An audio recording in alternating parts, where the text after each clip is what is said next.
கர்த்தருக்குள் பிரியமானவர்களே, September 16 Ellen G white அம்மையார் அவர்களுடைய மாரநாதா புத்தகம், பக்கம் 517.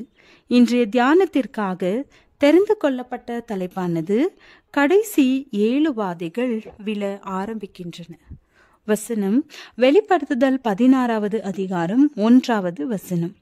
அப்பொழுது தேவாலயத்திலிருந்து உண்டான ஒரு பெரும் சத்தம் அந்த 7 தூதருடனே, நீங்கள் போய் தேவனுடைய கோப கலசங்களை பூமியின் மேல் ஊற்றுங்கள் என்று சொல்ல கேட்டேன். ஆசரிப்பு கூடாரத்திலே கிறிஸ்து மத்தியஸ்த ஊழியத்தை முடிக்கும் போது மிருகத்தை வணங்கி அதன் முத்திரையை பெற்று கொண்டவர்களுக்கு எதிரான கலப்பில்லாமல் வார்க்கப்பட்ட ஆண்டவருடைய உக்கிரகம் ஊற்றப்படும்.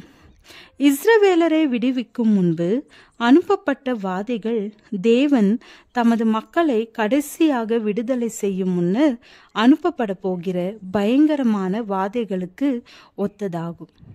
அந்த பயங்கரமான காட்சியை விவரிக்கும் பொழுது மிருகத்தின் முத்திரையை தரித்தவர்களும் அதன் சொரூபத்தை வணங்குகிறவர்களுமாகிய மனுஷர்களுக்கு பொல்லாத கொடிய புண்ணுண்டாயிற்று.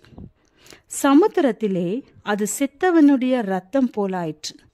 சமுத்திரத்தில் உள்ள பிராணிகள் யாவும் மாண்டு போயின, ஆறுகளிலும் நீரூற்றுகளிலும் இரத்தமாயின என்று யோவான் எழுதுகிறார். இந்த பயங்கரமான தண்டனைகள் மூலமாக தேவனுடைய நியாய தீர்ப்புகள் நீதியானவைகள் என்பதும் முற்றிலுமாக மெய்ப்பிக்கப்பட்டது. தேவனுடைய தூதன் அவர்கள் பரிசுத்தவான்களுடைய இரத்தத்தையும் தீர்க்கதரிசிகளுடைய இரத்தத்தையும் சிந்தினபடியினால் இரத்தத்தையே அவர்களுக்கு குடிக்க கொடுத்தீர், அதற்கு பாத்திரராயிருக்கிறீர்கள். தேவரீர் இப்படி நியாயம் தீர்க்க நீதியுள்ளவராயிருக்கிறீர் என்று கூறினான். தேவனுடைய மக்களை சாவிற்கு ஒப்பு கொடுத்தது நிமித்தம் அவர்கள் சொந்த கைகளினாலேயே கொலை செய்ததை போல தங்கள் மேல் ஆக்கினியை குவித்து கொண்டார்கள். அடுத்த வாதையில் தீயினால் மனுஷரை தகிக்கும்படி அதற்கு அதிகாரம் கொடுக்கப்பட்டது. மனுஷர்கள் மிகுந்த உஷ்ணத்தினாலே தகிக்கப்பட்டு இந்த வாதைகள் உலகம் முழுவதையும் ஒரே நேரத்தில் பாதிக்காது. அவ்வாறு பாதிக்குமானால் பூமியின் குடிகள் அனைவரும் முற்றிலுமாக அழிந்து போய்விடுவார்கள். என்றாலும் இதுவரையிலும் மனிதர் அனுபவித்திராத கொடிய பயங்கரமான வாதைகளும் இருக்கும். கிருபையின் கால முடிவிற்கு முன்னர் மனிதருக்கு கொடுக்கப்பட்ட அனைத்து தண்டனைகளிலும் இரக்கம் கலந்திருந்தது. பரிந்து பேசிக் கொண்டிருந்த கிறிஸ்துவின் இரத்தம் பாவங்களுக்கான முழுமையான தண்டனையையும் பெறாதபடிக்கு பாவிகளை மறைத்து கொண்டிருந்தது. ஆனால் கடைசி நியாய தீர்ப்பிலே இரக்கம் கலந்திராத உக்கிரகோபம் பூமியின் மேல் ஊற்றப்படும்.